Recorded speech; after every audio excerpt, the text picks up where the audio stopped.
In this episode, we're diving into the power of YouTube with Fran Asaro, the mastermind behind the thriving YouTube channels.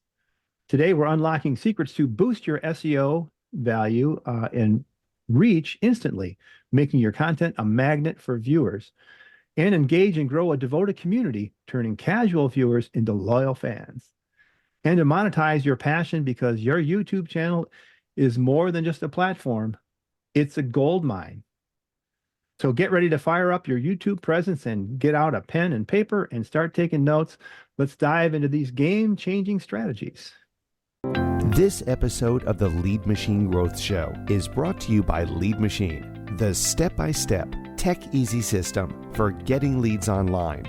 Are you struggling to get leads from your lead magnet? Are you tired of seeing low conversion rates and losing potential customers? It's time to revive your lead magnet and start attracting more leads. Download our free report, 10 Deadly Lead Magnet Mistakes That Are Costing You Leads, and learn how to create a high-converting lead magnet that engages your audience and drives conversions. Don't let common mistakes hold you back any longer. Revive your lead magnet today and download your free report at www.getleadmachine.com/deadly. Welcome to the Lead Machine Growth Show, where you will discover how to tackle your tech, master your message, and design your dream. Paul Guyan, the mastermind behind the Lead Machine, introduces you to trailblazers who inspire you to implement life-changing solutions and systems you can model to nurture your leads and get your offers seen by your ideal clients who will invest in themselves and you. Be sure you visit our website at www.leadmachinegrowthshow.com. While you're there, subscribe to us via your favorite network. Now, tune in and get ready to transform your vision into reality. Welcome to the Lead Machine Growth Show, where complex digital strategies become simple, actionable steps. I'm Paul Guyan, your Lead Machine coach, creator of the Lead Machine Mastermind Group. Our mission?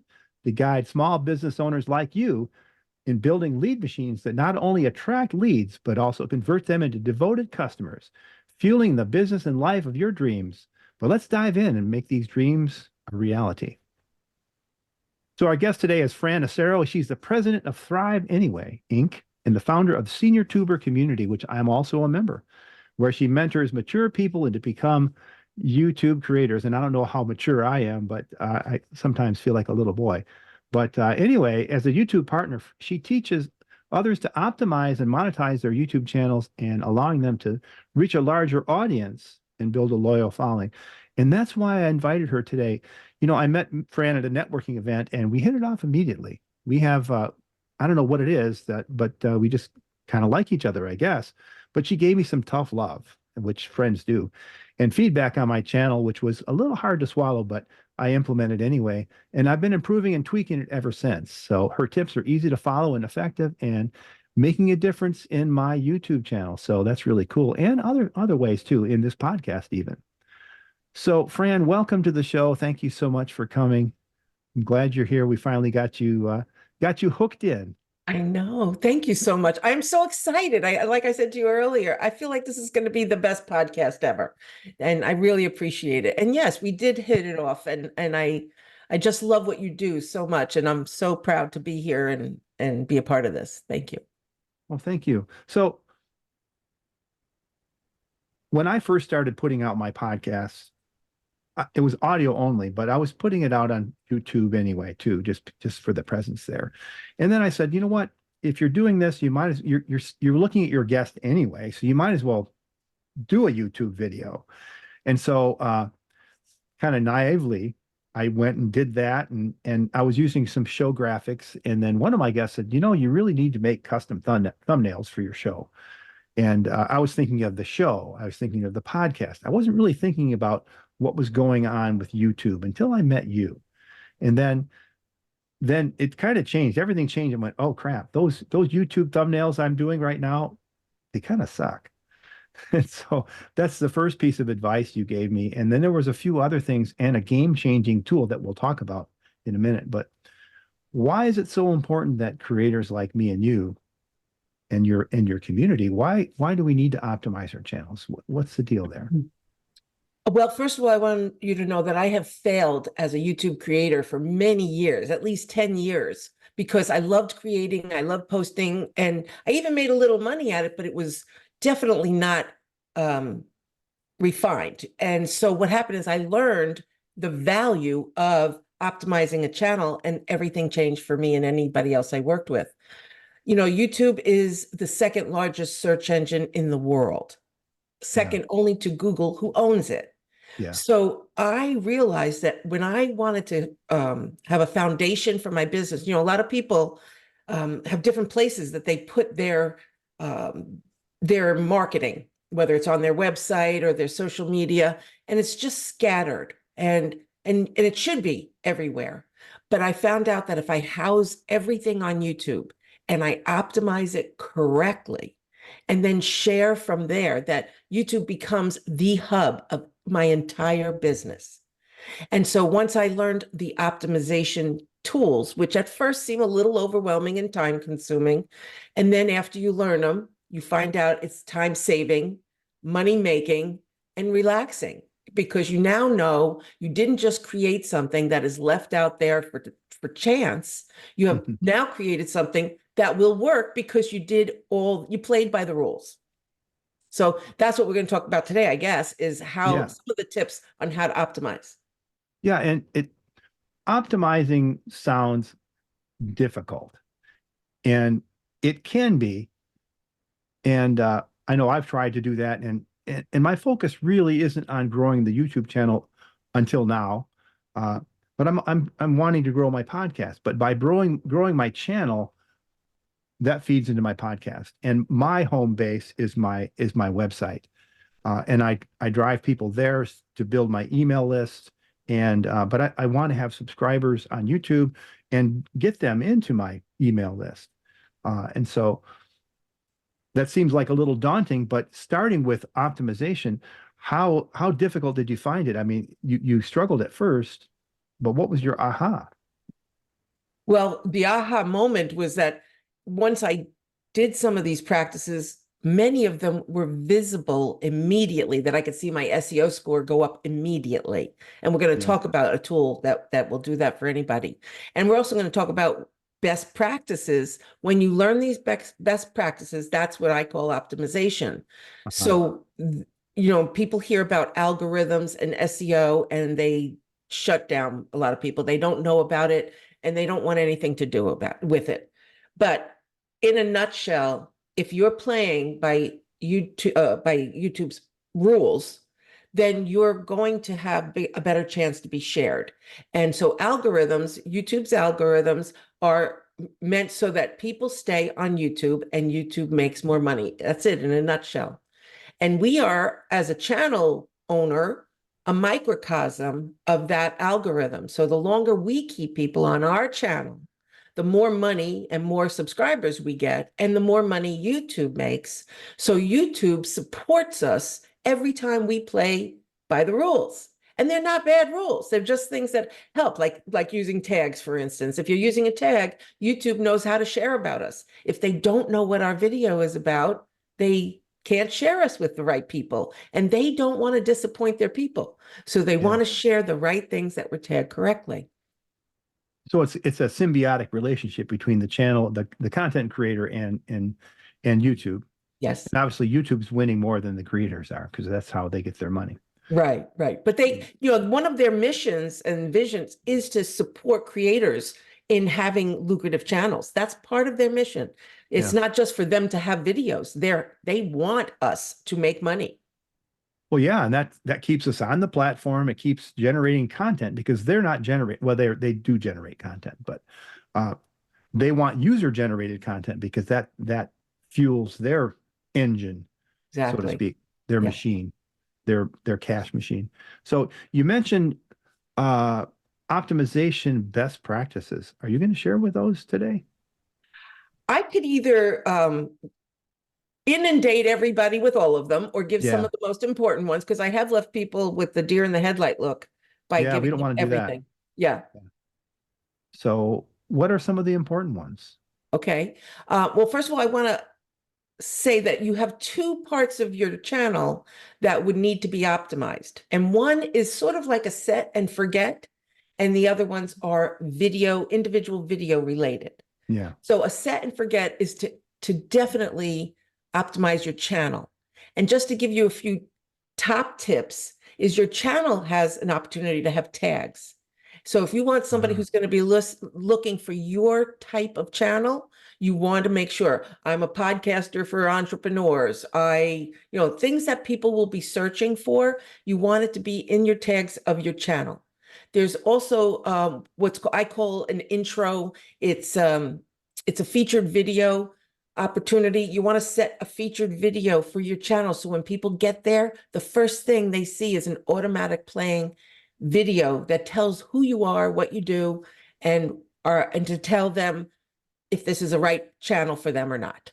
Right. Very important. Yeah. And you also want to use your description, which they also call the About Me page.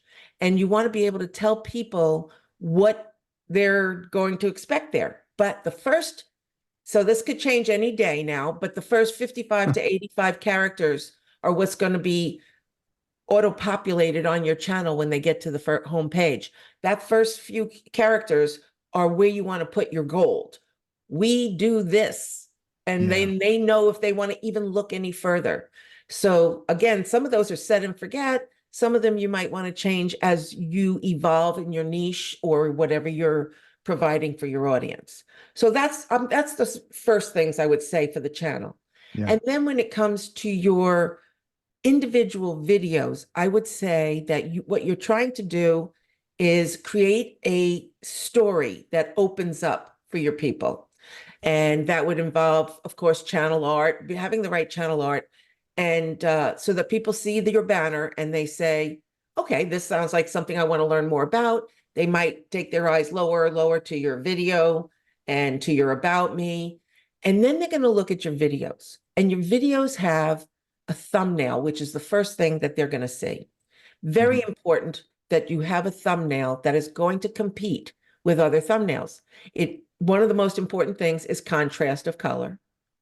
And it's also to have a very short title that is very bold and an animated photo of hopefully you or somebody who's doing something that's going to draw the eye, right? So imagine if you're scrolling and you're looking for a podcaster for entrepreneurs, and you're scrolling down and you see maybe 10 or 20, and you look at the thumbnail, what is going to attract you?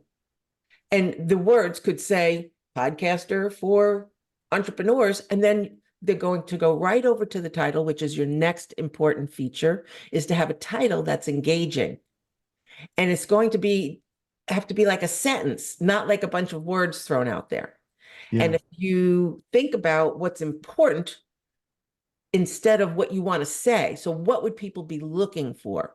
And that's how your title would be. How do I build my business? How do I make my business more available to more people?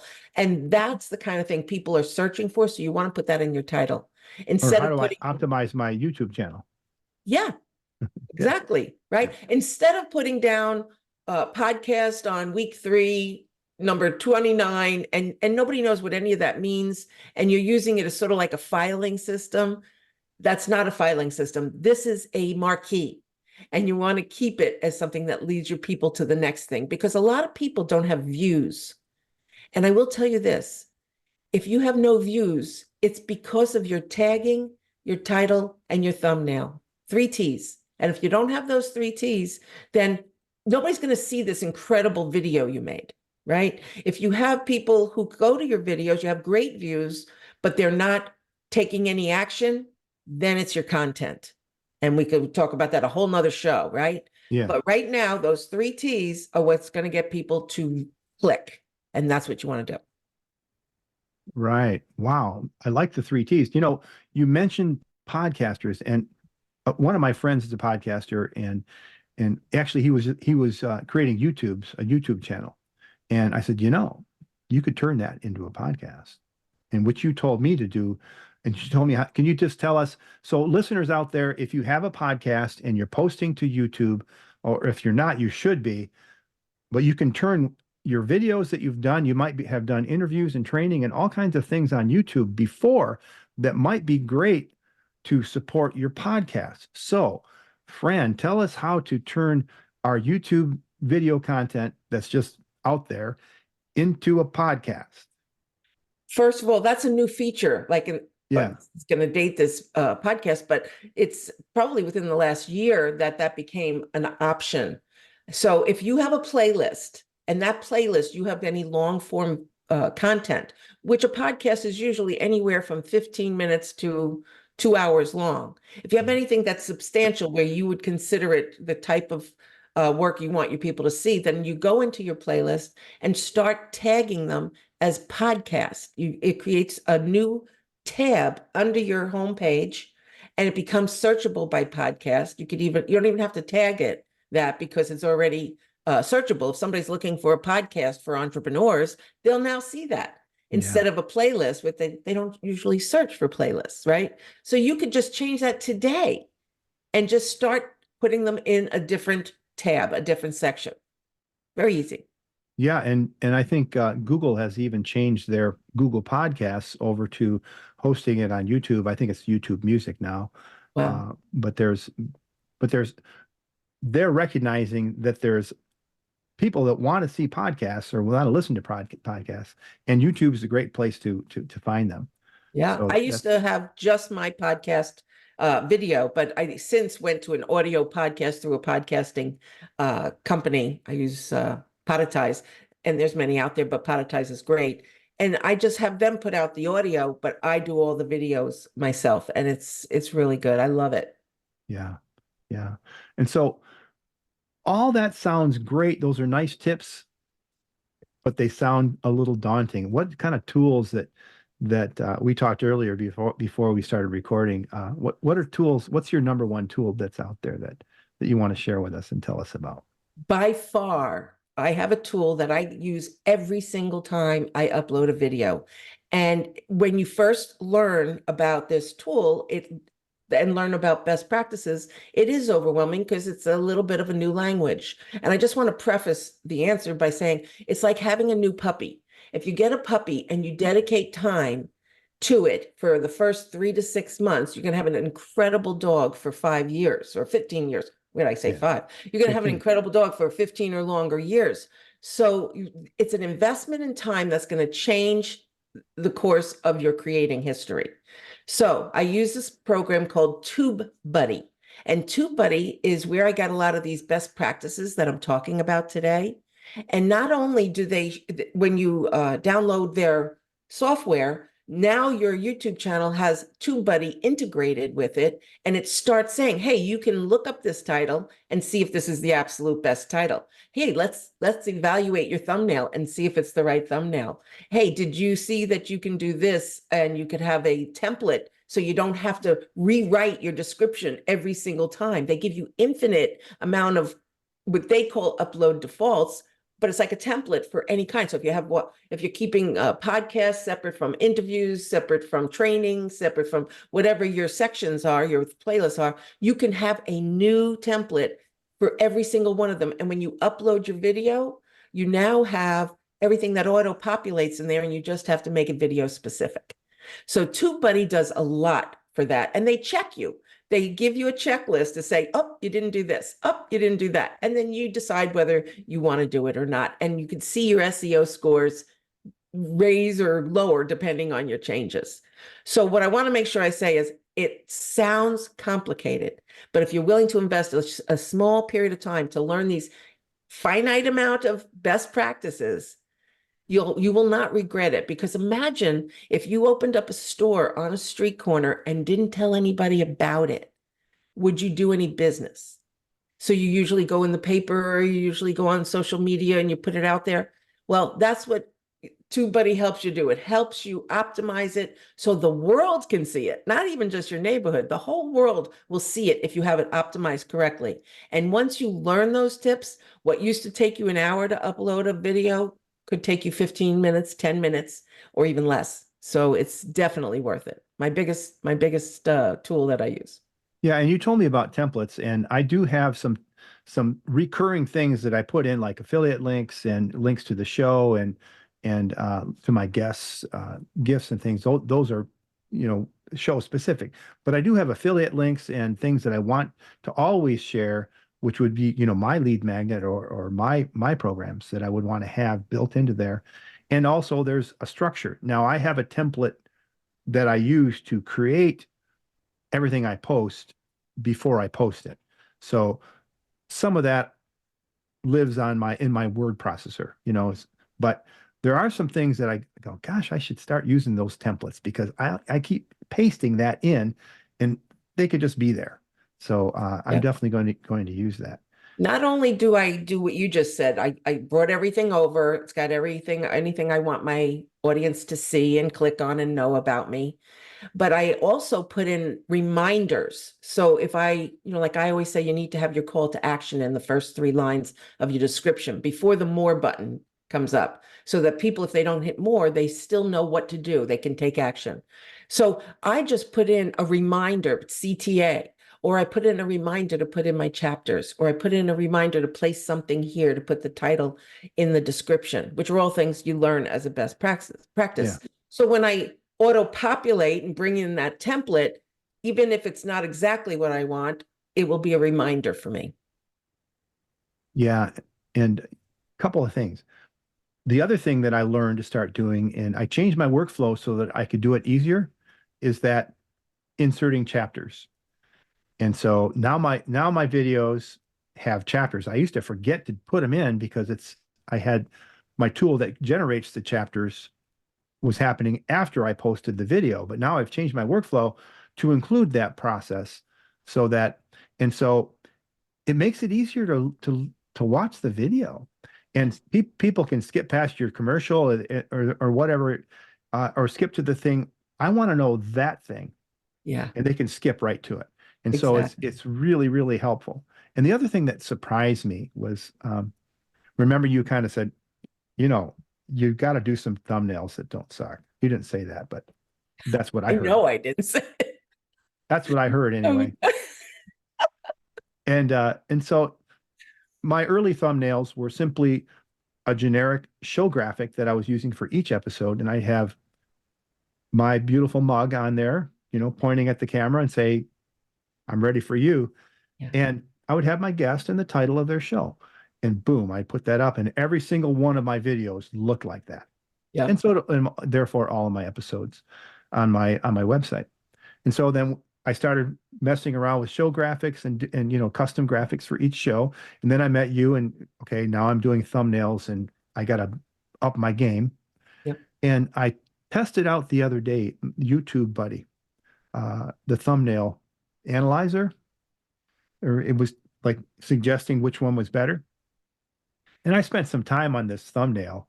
It's the current episode that I just did, or 2 weeks ago. And it said, yeah, okay, give me another one to look at. So I went and got one of those generic show graphics, and it liked that one better, 442%. I went, oh my gosh. And so I went with it. Yep, that's fantastic. Now my guests, they have the other graphics that I had previously, because I've already sent them that. But the YouTube video, which they also have, has the other show graphics. So I was really surprised, 442% better. And so I went, yeah. You got to see it. Now you can know the difference. Yeah. And so if you want to pick up that tool, by the way, you can go to www.tubebuddy.com/Fran Asaro, FRANASARO. And she'll get a little tiny spiff for you doing that. But those are some great tips. And I just want to make sure they know if they have under 1,000 subscribers, they could put Rising Star Buddy in as a code and get 50% off. I mean, it's already very inexpensive, like $50 for the year. It'll now be half of that. So it's definitely worth it. Yeah. When you told me about it, they were running a special, and I think I got it for $36 for the first year. That's really good. It's worth every really cool. penny. I just want to speak to a couple of things. When you're doing the thumbnail, if you're videotaping, a couple of tips for your people that are kind of out of context, but what you want to do is either in the video at the end or stop the video and go to a camera, just take about 20 snapshots of yourself doing crazy things and pointing this way. You're wearing the same outfit you are. Oh yeah. And then you could use them all later for clips and marketing and whatever else you want to use it for. It's really a good tip. Oh And yeah, I'd seen that tip before, but I didn't think about doing it during the workflow. So yeah. once you've recorded, you're dressed this way, just do Yeah, it. go ahead and just do some pose, strike a pose. I know I would love to see you just striking a pose afterwards, after everybody's said and done, right? Yeah. Or Also, also on the chapters, Paul, that is so big. Now remember, we're trying to play by the best practices and YouTube's rules. So some people say, my video is only 5 minutes long, or I don't want to spend time on chapters. But here's the tip. First of all, TubeBuddy has a chapter creator that is very easy to make. it is. And one of the secrets is when you're putting in the chapters is to make the chapter engaging, but don't give away the farm. So you don't want to say, here's this. So here's tip 3, and you give what tip 3 is. You just leave something that has them want to click it, right? And that's really important. And also, now it just slipped out of my head. When we're doing the chapters, you want to make sure that you have it 10 seconds apart. Every chapter has to be 10 seconds apart, Yeah. and you have to have at least 3 chapters for it to count. Yeah. So that's it. So some people do the chapters to meet the guidelines of YouTube, and some people will go through the entire length of the video and do very detailed chapters because they do it for their audience. Yeah. So sometimes I will cheat and do the 3 to get it listed and up and running, and then I'll go back and put in the detailed chapters. Yeah, and on chapters, what I do is I transcribe my because all of my videos so far are interviews like this, and I'll transcribe them in my tool. It's Pod Squeeze. You can get that at leadmachinegrowthshow.com/pod squeeze.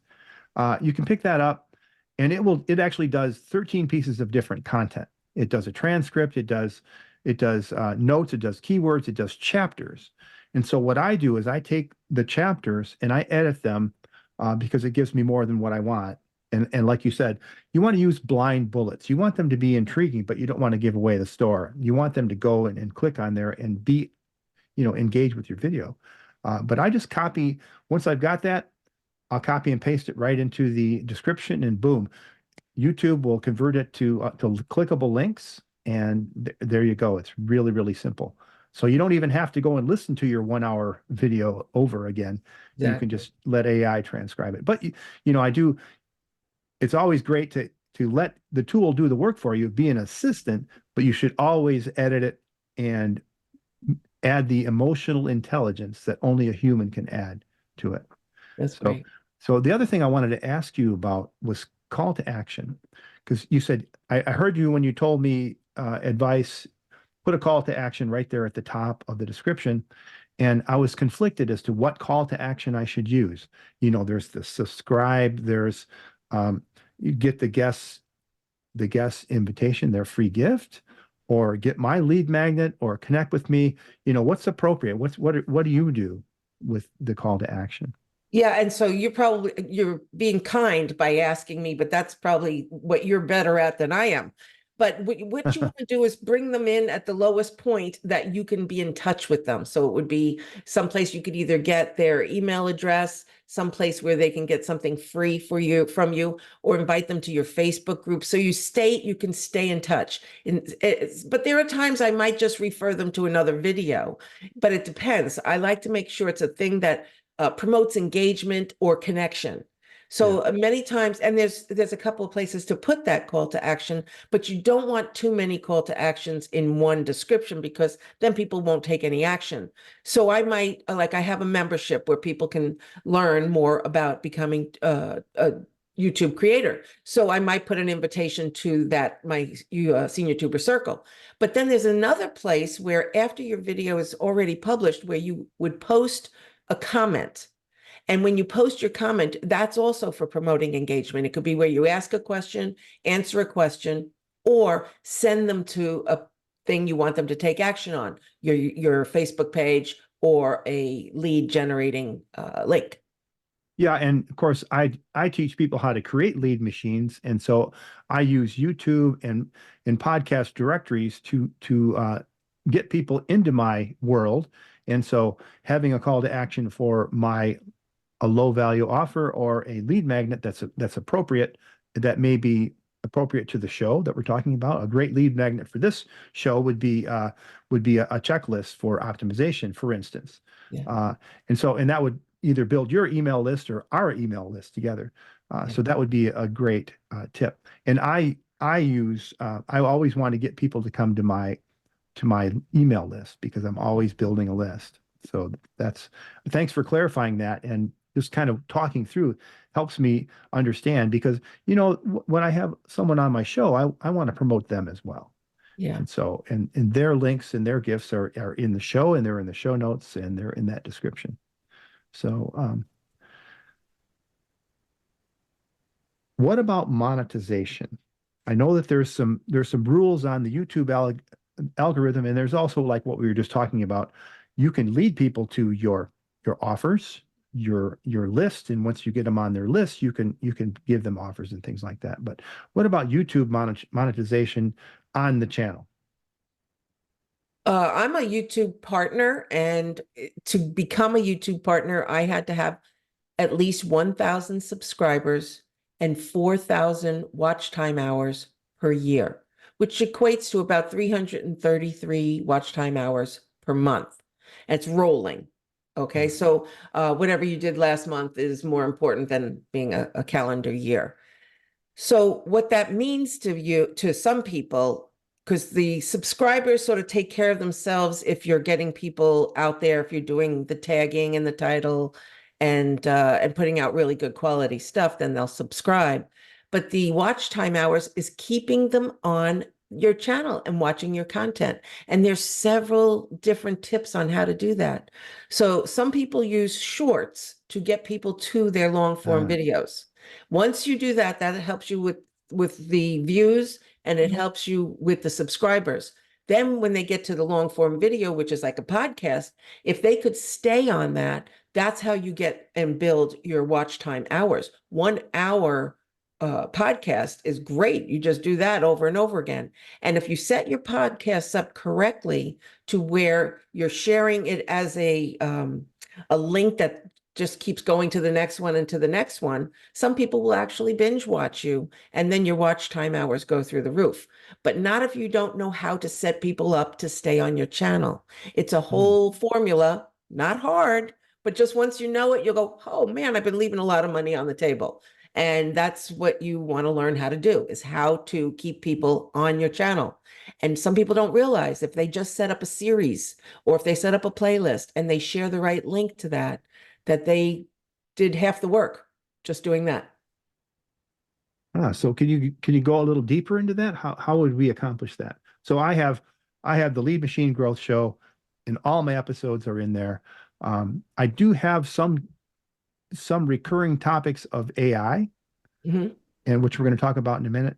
And so I could have an AI playlist. Is that what you're suggesting? So within my podcast playlist, I would make some sub playlists, or just make a Yes. playlist of the whole thing, or what? How would that work? You could do either way, and there are other ways to promote it. So if you have cards, end screens, and cards, you could also suggest your next video that they watch. Ah, And but in what you were just saying, when you go to your channel and you see your podcast tab and you click on it, you choose the podcast you want to share.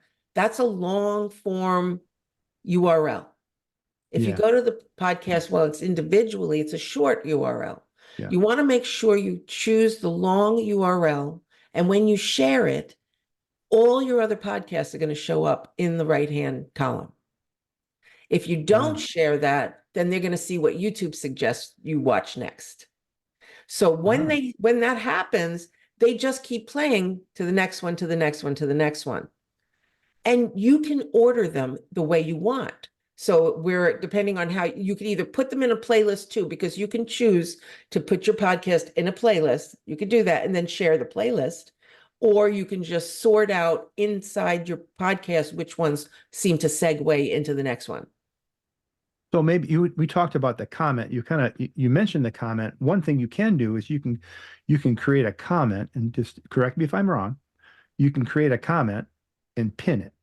And let's say you've already got a bunch of videos out there, and you want to create a playlist for your videos. Maybe it's your podcast. In that comment, you can say, if you want to learn more, if you want to hear more about this topic, or binge watch or whatever, you could put a call to action in there with that link, right? Exactly. Yes. And not just pin it, you have to like it. And then you get brownie points with YouTube and TubeBuddy for the best practices. So you post something that promotes engagement, you pin it, which is the three dots. Once you post it there's three dots. You click on it, there's a pin option, and then there's a heart option. And once you do that, you now filled in that box that YouTube is requiring of you.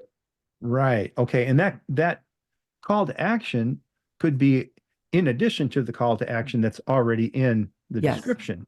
So absolutely. so maybe the call to action in the description is show specific or topic specific to that video, but your call to action could be all the rest of them. Yeah. So It's they really could good click that. to promote engagement. Like if you're looking for new viewers, ask questions. What did you think about this? What do you use for this? What's your opinion? And or answer somebody's questions. So and so asked a question and we just want to answer it here so everybody could benefit. And then you're letting people know that you're just not a machine doing something. You're a real person and you care about having an audience that they're your people. Right. And so we mentioned AI. How can you use AI to help optimize your YouTube channel and your I know there's lots of different ways. Let's hear some of your top tips for using AI. Okay, so let's start from scratch. You want to make a video and you've never been a creator. You can actually go to Chat GPT, and there's also programs like Pictory and where you can create a whole video with AI. You don't have to be on it, Faceless Channel. It'll pick all your uh, images for you and the content, and you could edit it, but it's all done within minutes. But if you say, you know what, I just want to put out a video to introduce myself to people, it's my very first video. You go into AI and you talk to it like exactly what you need.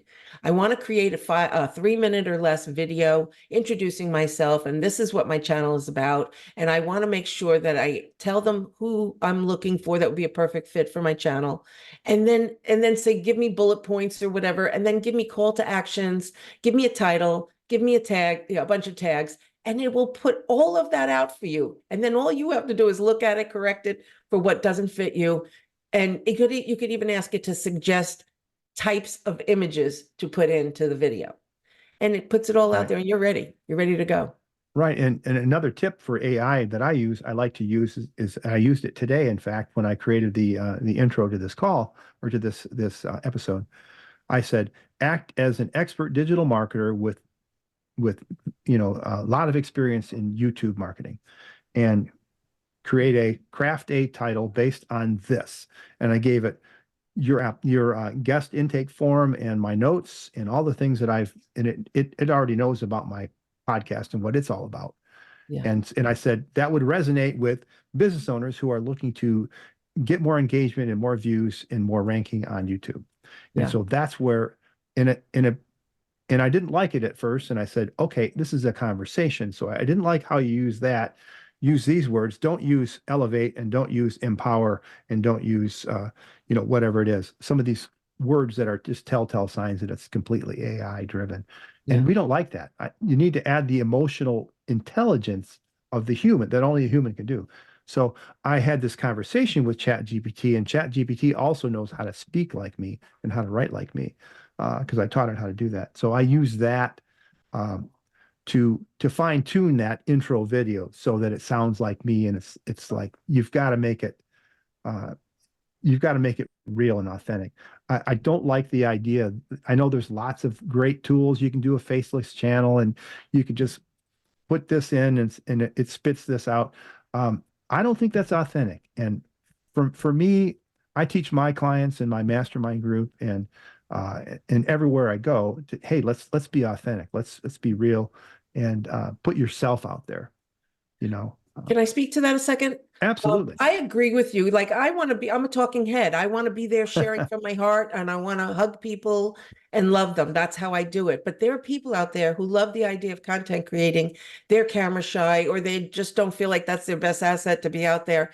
And there are a lot of people making a lot of money doing it the other way. So I Yeah. don't want to tell them not to do it. I just be as authentic or as warm as, like when you said you taught Chat GPT to understand you. I go there and I say, be bouncy and fun and light, because I never want to come across way too professional or like I know everything, because I certainly don't. And so it gives me all that kind of thing. Sometimes I have to tell it to calm down. It's a I little too know. bouncy, right? I know. So, but for those people, I don't want to turn them off, that you can have a faceless channel, and you can have something completely written. You can go through it to warm it up a little bit so it's more like you, but don't let it stop you from being a creator, because it may be the only way to get you on there, and there's so many things you could be doing, earning money, having fun, and getting some self-expression out there. So, but I'm Yeah. like you, I want it to Point be taken. me for sure, with Absolutely. I've done videos in my pajamas. That's how much I want to be real, I haven't done that yet.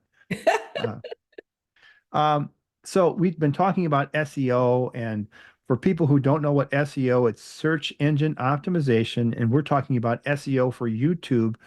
Can you put it in some layman's terms so that the rest of us can understand what it is, and without going too deep? Yeah. Yeah. I couldn't go deep if but I have SEO on my website, which I have only a certain portion is done, and I always push it to the back, and my website gets the results of that, doesn't get a lot of activity. So with with YouTube and TubeBuddy combined, when you put in a video, you can, and anybody's video, you can pull up one of our videos, and if you have TubeBuddy, and it'll show you our SEO for that video. And you'll get to see what we did and we didn't do. And when I teach the best practices to people and they look like they were overwhelmed and have a headache afterwards, by the next week, they're coming to me and saying, I noticed that other place has no tags, or this place is not doing this. They now can see what people are and are not doing. So when you go into TubeBuddy, into YouTube, there's a screen that pops up to the right of the video, and it's SEO. It'll tell you what your SEO score is, anywhere from 0 to 100. And I would say aim for 80 or higher. And there's a list there of what you did and didn't do to not that. And that's the reason why you're not at 100. You can also click on how many of your tags are ranking, because TubeBuddy also has a keyword explorer that's unbelievable. So you can pull keywords for a video, or you can pull a whole list of keywords that you could save somewhere else for all your other tagging. So it'll tell you how many of your tags are ranking, and it'll tell you what you have to do to fix it. That you only have 20 out of 20 words, you only have 10 words that are ranking. You need to put some more keywords in there or something like that. So yes, I can't go into all the detail, but it is Right. very fixable. If you have TubeBuddy in there, it'll tell you what you need to do, and it's not a lot. Right. And let me talk to you about, let's speak about SEO a little bit more, because the SEO practices that you're learning for YouTube transfer to your website. So you could use the keyword explorer and the title and the tag generator. You could use that to optimize your pages on your website as well. It's the same thing, because Google owns YouTube. It's the same sort of practices, although there's video involved and engagements and things. People do engage with your content on your website as well. It's also a great idea to make sure that you embed your YouTube videos on your website, especially if those YouTube videos are getting great traffic. Having them embedded on your website makes your website findable too. So that's a tip that the senior tuber community can take and start to adopt. And it's really easy to do. If you just go into your YouTube video, click on share, and click on embed, and it will copy. And if you have a WordPress site, you can just type share and get the link, and you can input that, and it will automatically embed it right into your page on your WordPress site. Fantastic. So that's, I've never shared that before. So that is yeah. fantastic to share. Yeah. And on YouTube, on TubeBuddy, I'm learning as we go, since I've only been using it for maybe a month, 2 months. It's a plugin that you plug into your browser. So as Fran was explaining, you can go and look at other videos that are on topic like yours. You can see what their titles are. You can look at their tags. You can look at their SEO and say, oh, and their views, and say, I'm writing about this topic, or I'm doing a video on this topic. I'm going to emulate this and put my own spin on it, and then take that and use that for the idea for the video. So it's kind of counterintuitive, but you can actually create your podcast episode based on that research instead of the other way around, looking for a guest. Yes. So there's lots of ways that you can leverage that tool. If people just did that, including me, because I'm retraining myself, right? If Yeah. you got your keyword and your title and your thumbnail done first, you are way ahead of the game, and then build your content around it. And we don't do that as a practice, but it's really very valuable. That's great. Great. Yeah. And so I think we're about at the top of the hour. We've been on for a while here. We I don't chatted. want to go. I like it here. I know it's it's great. But as we wrap up, Fran, with your final words here, what are 3 things that our listeners can do today to put these ideas into action? Okay, great. And it's really hard to do 3, but if you are just starting out or you've never optimized your channel, I would say the first thing to do is to put out a video. So when people get to your channel, it's a featured video before they subscribe.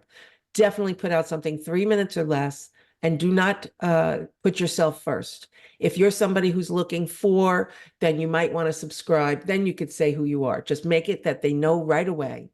Also, you want to optimize the back of your channel, so you have your tags and your about me done, so that your channel's going to start working by itself even before you put out videos. And then the other thing is to be consistent. I mean, there's so many things in between there, Paul, but to be consistent with whatever you do. If you're going to put out a video or a podcast once a week, fine. Whatever you do, let them know what they can expect from you, so that your followers aren't surprised when they don't hear from you for a few days or a month. Wow. Wow, that's great. And yeah, the YouTube channel, or the subscribe channel, the back end stuff is I have kind of ignored that. You showed it to me and I haven't done anything. I don't have a welcome video, but I'm going to get to work on that too. So thanks for that tip. You're welcome. And Fran has a couple of ways that you can engage with her. Number one is you can get 194 niche ideas, which can help you just kind of brainstorm topics that you might want to include. And that welcome video is probably the first one you should do. And you can get that at www.leadmachinegrowthshow.com/194 ideas. That's www.leadmachinegrowthshow.com/194 ideas. And you can also join Fran's Senior Tuber Circle, and you can meet me there too, for as low as 99 cents a month. And that's at www.leadmachinegrowthshow.com/senior tuber. www.leadmachinegrowthshow.com/senior tuber. And also in the show notes, you'll find different ways that you can connect with Fran. You can look up her YouTube channel at Fran Asaro. And I think that's about it, Fran. Thanks again. And remember, faith and action go hand in hand. So put the pedal to the metal.